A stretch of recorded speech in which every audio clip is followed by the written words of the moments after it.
How's it going, everyone? Today, or right now, I'm going to be reading A Rose for Emily by William Faulkner. I don't know what to expect. Like I said, I read these things first time reads, and I go through them. This supposedly is supposed to be the last assigned short story for the semester, so be sure that you guys send me your recommendations, and you can recommend them to me on the YouTube comments, the YouTube version. Twitter and Instagram, and I can start really hammering down your guys' reads, short stories. I think after this, we're going to go to poems or something, but either way, I'll read those too, and I'll start picking my own short stories that I could find that's related to collegiate reading. With that said, this is William Faulkner, A Rose for Emily. When Miss Emily Grierson died, our whole town went to her funeral. The men threw a sort of respectful affection for a fallen monument.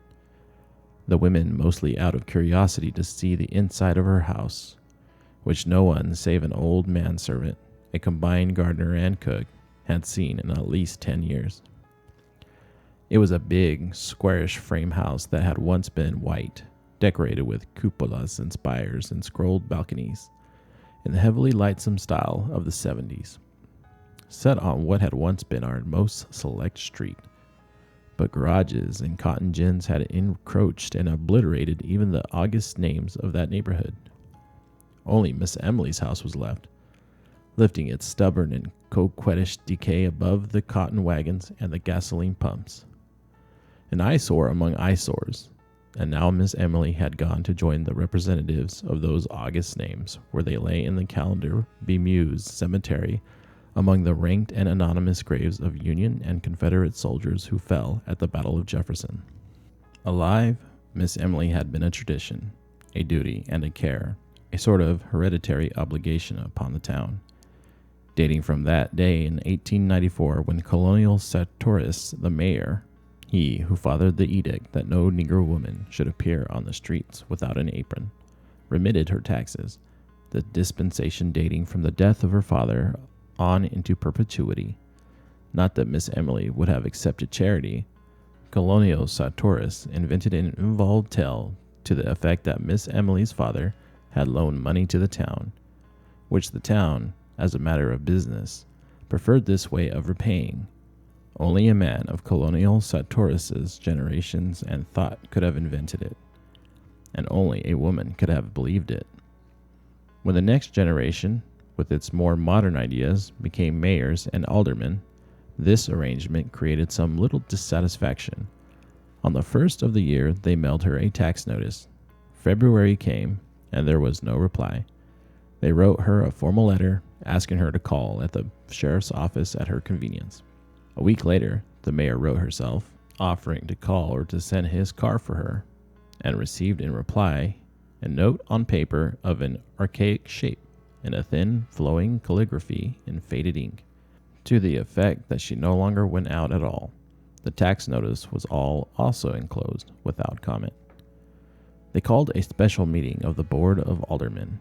A deputation waited upon her, knocked at the door through which no visitor had passed since she ceased giving china painting lessons 8 or 10 years earlier. They were admitted by the old Negro into a dim hall from which a stairway mounted into still more shadow. It smelled of dust and disuse, a close, dank smell. The Negro led them into the parlor. It was furnished in heavy, leather-covered furniture. When the Negro opened the blinds of one window, they could see that the leather was cracked, and when they sat down, a faint dust rose sluggishly about their thighs, spinning with slow motes in the single sunray. On a tarnished gilt easel before the fireplace stood a crayon portrait of Miss Emily's father. They rose when she entered, a small, fat woman in black, with a thin gold chain descending to her waist and vanishing into her belt. Leaning on an ebony cane with a tarnished gold head, her skeleton was small and spare. Perhaps that was why what would have been merely plumpness in another was obesity in her. She looked bloated, like a body long submerged in motionless water, and of that pallied hue. Her eyes, lost in the fatty ridges of her face, looked like two small pieces of coal pressed into a lump of dough as they moved from one face to another while the visitors stated their errand. She did not ask them to sit. She just stood in the door and listened quietly until the spokesman came to a stumbling halt. Then they could hear the invisible watch ticking at the end of the gold chain. Her voice was dry and cold. "I have no taxes in Jefferson. Colonel Sartoris explained it to me. Perhaps one of you can gain access to the city records and satisfy yourselves." "But we are the city authorities, Miss Emily. Didn't you get it noticed from the sheriff, signed by him?" "I received a paper, yes," Miss Emily said. "Perhaps he considers himself the sheriff. I have no taxes in Jefferson.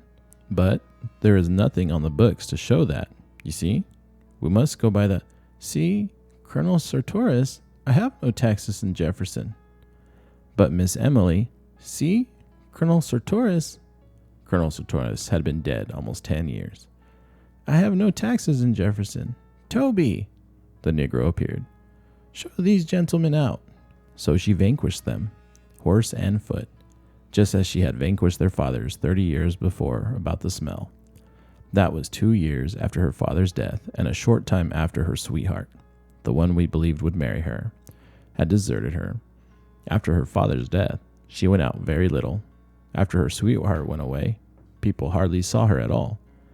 A few of the ladies had temerity to call, but were not received. And the only sign of life about the place was the Negro man, a young man then, going in and out with a market basket. "Just as if any man, could keep a kitchen properly," the ladies said. So they were not surprised when the smell developed. It was another link between the gross, teeming world and the high and mighty Griersons. A neighbor, a woman, complained to the mayor, Judge Stevens, 80 years old. "But what will you have me do about it, madame?" he said. "Why, send her the words to stop it," the women said. "Isn't there a law?"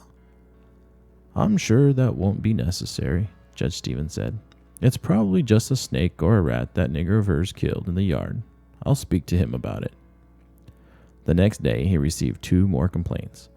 One from a man who came in diffident deprecation. "We really must do something about it, Judge. I'd be the last one in the world to bother Miss Emily, but we've got to do something." That night, the Board of Aldermen met, 3 graybeards and 1 younger man, a member of the rising generation. "It's simple enough," he said. "Send her word to have her place cleaned up. Give her a certain time to do it in, and if she don't..." "Damn it, Sir," Judge Stevens said. "Will you accuse a lady to her face of smelling bad?" So the next night, after midnight, 4 men crossed Miss Emily's lawn and slunk about the house like burglars, sniffing along the base of the brickwork and at the cellar openings, while one of them performed a regular sewing machine with his hand out of a sack slung from his shoulder. They broke open the cellar door and sprinkled lime there, and in all the outbuildings. As they recrossed the lawn, a window that had been dark was lightened, and Miss Emily sat in it, light behind her, and her upright torso motionless as that of an idol. They crept quietly across the lawn and into the shadow of the locusts that lined the street. After a week or 2, the smell went away. That was when people had begun to feel really sorry for her. People in our town, remembering how old Lady Wyatt, her great-aunt, had gone completely crazy at last, believed that the Griersons held themselves a little too high for what they really were. None of the young men were quite good enough for Miss Emily and such. We had long thought of them as a tableau. Miss Emily, a slender figure in a white in the background, her father a spraddled silhouette in the foreground, his back to her and clutching a horsewhip, the 2 of them framed by the back-flung front door. So when she got to be 30 and was still a single, we were not pleased exactly, but vindicated. Even with insanity in the family, she wouldn't have turned down all of her chances if they had really materialized. When her father died, it got about that the house was all that was left to her, and in a way, people were glad. At last they could pity Miss Emily, being left alone, and a pauper. She had become humanized. Now she too would know the old thrill and the old despair of a penny more or less. The day after his death, all the ladies prepared to call at the house and offer condolences and aid, as is our custom. Miss Emily met them at the door, dressed as usual and with no trace of grief or her face. She told them that her father was not dead. She did that for 3 days, with the ministers calling on her, and the doctors trying to persuade her to let them dispose of the body. Just as they were about to resort to the law in force, she broke down and they buried her father quickly. We did not say she was crazy then. We believed she had to do that. We remembered all the young men her father had driven away, and we knew that with nothing left, she would have to cling to that which had robbed her, as people will. She was sick for a long time. When we saw her again, her hair was cut short, making her look like a girl, with a vague resemblance to those angels in the colored church windows, sort of tragic and serene. The town had just let the contracts for paving the sidewalks, and in the summer after her father's death, they began the work. The construction company came with niggers and mules and machinery, and a foreman named Homer Barron, a Yankee, a big, dark, ruddy man with a big voice and eyes lighter than his face. The little boys would follow in groups to hear from Cuss the niggers, and the niggers singing in time to the rise and fall of pigs. Pretty soon, he knew everybody in town. Whenever you heard a lot of laughing anywhere about the square, Homer Barron would be in the center of the group. Presently, we began to see him and Miss Emily on Sunday afternoons driving in the yellow-wheeled buggy and the matched team of bays from the livery stable. At first, we were glad that Miss Emily would have an interest, because the ladies all said, of course a Grierson would not think seriously of a northerner, a day laborer. But there were still others, older people, who said that even grief could not cause a real lady to forget noblesse oblige without calling it noblesse oblige. They said, poor Emily. Her kinsfolk should come to her. She had some kin in Alabama, but years ago her father had fallen out with them over the estate of old Lady Wyatt, the crazy woman, and there was no communication between the two families. They had not even been represented at the funeral. And as soon as the old people said, poor Emily, the whispering began. Do you suppose it really so? They said to one another. Of course it is. What else could? This behind their hands, rustling of crane silk and satin behind jalousies closed upon the sun of Sunday afternoon as the thin, swift clop, clop, clop of the match team passed. Poor Emily. She carried her head high enough, even when we believed that she was fallen. It was as if she demanded more than ever the recognition of her dignity as the last Grierson, as if it had wanted that touch of earthiness to reaffirm her imperviousness, like when she bought the rat poison, the arsenic. That was over a year after they had begun to say, poor Emily. And while the two female cousins were visiting her, I want some poison, she said to the druggist. She was over 30 then, still a slight woman, though thinner than usual, with cold, haughty black eyes and a face the flesh of which was strained across the temples and about the eye sockets as you imagine a lighthouse keeper's face ought to look. I want some poison, she said. Yes, Miss Emily. What kind? For rats and such? I'd recommend... I want the best you have. I don't care what kind. The druggist named several. They'll kill anything up to an elephant, but what you want is arsenic, Miss Emily said. Is that a good one? Is arsenic? Yes, ma'am. But what you want, I want arsenic. The druggist looked down at her. She looked back at him, erect, her face like a stained flag. Why, of course, the druggist said. If that's what you want, but the law requires you to tell what you are going to use it for. Miss Emily just stared at him, her head tilted back in order to look him eye for eye, until he looked away and went and got the arsenic and wrapped it up. The Negro delivery boy brought her the package. The druggist didn't come back. When she opened the package at home, there was written on the box, under the skull and bones, for rats. So the next day, we all said, she will kill herself. And we said it would be the best thing. When she had first begun to be seen with Homer Barron, we had said, she will marry him. Then we said, she will persuade him yet, because Homer himself had remarked he liked men, and it was known that he drank with the younger men in the Elks Club. That he was not a marrying man. Later we said, poor Emily, behind the jealousies as they passed on Sunday afternoon in the glittering buggy. Miss Emily, with her head high, and Homer Barron, with his hat cocked and a cigar in his teeth, reins and whip and a yellow glove. Then some of the ladies began to say that it was a disgrace to the town and a bad example to the young people. The men did not want to interfere, but at last the ladies forced the Baptist minister, Miss Emily's people were Episcopal, to call upon her. He would never divulge what happened during that interview, but he refused to go back again. The next Sunday, they again drove about the streets, and the following day, the minister's wife wrote to Miss Emily's relations in Alabama. So, she had bloodkin under her roof again, and we sat back to watch developments. At first, nothing happened. Then we were sure that they were to be married. We learned that Miss Emily had been to the jeweler's and ordered a man's toilet set in silver, with the letters HB on each piece. 2 days later, we learned that she had bought a complete outfit of men's clothing, including a nightshirt, and we said, they are married. We were really glad. We were glad because the two female cousins were even more Grierson than Miss Emily had ever been. So we were not surprised when Homer Barron, the streets had been finished some time since, was gone. We were a little disappointed that there was not a public blowing off, but we believed that he had gone on to prepare for Miss Emily's coming, or to give her a chance to get rid of the cousins. By that time, it was a cabal, and we were all Miss Emily's allies to help circumvent the cousins. Sure enough, another week they departed, and as we had expected all along, within 3 days, Homer Barron was back in town. A neighbor saw the Negro man admit him at the kitchen door at dusk one evening. And that was the last we saw of Homer Barron and of Miss Emily for some time. The Negro man went in and out with the market basket, but the front door remained closed.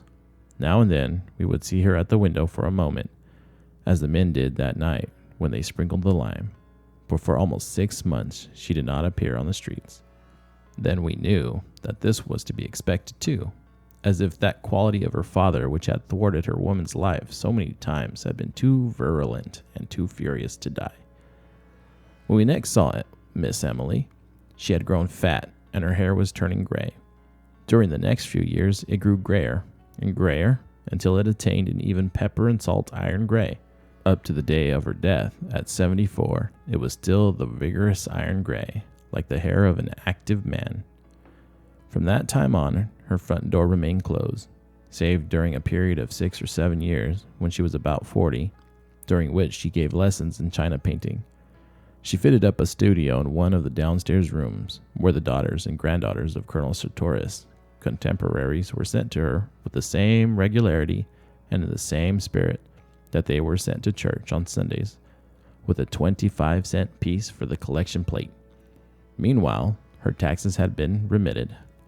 Then the newer generation became the backbone and the spirit of the town, and the painting pupils grew up and fell away and did not send their children to her with boxes of color and tedious brushes and pictures cut from the ladies' magazines. The front door closed upon the last one and remained closed for good. When the town got free postal delivery, Miss Emily alone refused to let them fasten the metal numbers above her door and attach a mailbox to it. She would not listen to them. Daily, monthly, yearly, we watched the Negro grow grayer and more stooped, going in and out with the market basket. Each December, we sent her a tax notice, which would be returned by the post office a week later, unclaimed. Now and then, we would see her in one of those downstairs windows.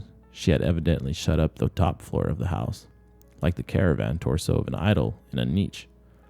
Looking or not looking at us, we could never tell which. Thus she passed from generation to generation, dear, inescapable, impervious, tranquil, and perverse. And so she died, fell ill in the house, filled with dust and shadows, with only a doddering Negro man to wait on her. We did not even know she was sick. We had long since given up trying to get any information from the Negro. He talked to no one, probably not even to her, for his voice had grown harsh and rusty, as if from disuse. She died in one of the downstairs rooms, in a heavy walnut bed with a curtain, her gray head propped on a pillow yellow and moldy with age and lack of sunlight. The Negro met the first of the ladies at the front door and let them in, with their hushed, sibilant voices and their quick, curious glances, and then he disappeared. He walked right through the house and out the back and was not seen again. The two female cousins came at once. They held the funeral on the second day, with the town coming to look at Miss Emily beneath a mass of bought flowers, with the crayon face of her father musing profoundly above the bier, and the ladies sibilant and macabre, and their very old men, some in their brushed Confederate uniforms, on the porch and the lawn, talking of Miss Emily as if she had been a contemporary of theirs, believing that they had danced with her and courted her perhaps, confusing time with its mathematical progression, as the old do, to whom all the past is not a diminishing road, but, instead, a huge meadow which no winter ever quite touches. Divided from them now by the narrow bottleneck of the most recent decade of years, already we knew that there was one room in that region above stairs which no one had seen in 40 years, and which would have to be forced. They waited until Miss Emily was decently in the ground before they opened it. The violence of breaking down the door seemed to fill this room with pervading dust. A thin, acrid pall as of the tomb seemed to lie everywhere upon this room, decked and furnished, as for a bridal, upon the valance curtains of faded rose color, upon the rose-shaded lights, upon the dressing table, upon the delicate array of crystal and the man's toilet things backed with tarnished silver so tarnished that the monogram was obscured. Among them lay a collar and a tie, as if they had just been removed, which, lifted, left upon the surface a pale crescent in the dust. Upon a chair hung the suit, carefully folded, beneath it the two mute shoes and the discarded socks. The man himself lay in the bed. For a long while we just stood there, looking down at the profound and fleshless grin. The body had apparently once lain in the attitude of an embrace, but now the long sleep that outlasts love, that conquers even the grimace of love, had cuckolded him. What was left of him, rotted beneath what was left of the nightshirt, had become intricable from the bed in which he lay, and upon him and upon the pillow beside him lay that even coating of the patient and biting dust. Then we noticed that in the second pillow was the indentation of a head. One of us lifted something from it, and leaning forward, that faint and invisible dust, dry and acrid in the nostrils, we saw a long strand of iron gray hair. Wow, interesting, huh? So she killed her husband, or he died, and she just kind of laid there every night or something, right? Well, I want to address the racism in this. You guys, I apologize for the racism. This is required reading for me. This is for a college class, so I want to apologize for that. You can leave your comments, leave your curriculum. I'm kind of beginning to wonder if this is my teacher, like he picks these things that have racism in it, or if like every literature college student has to go through this. I'm very, very curious to know, so please leave your comments. You can reach me on Twitter and Instagram as well. Clouded Jester on both. And let me know what short stories you need read. All right, you guys? I'll catch you on the next one.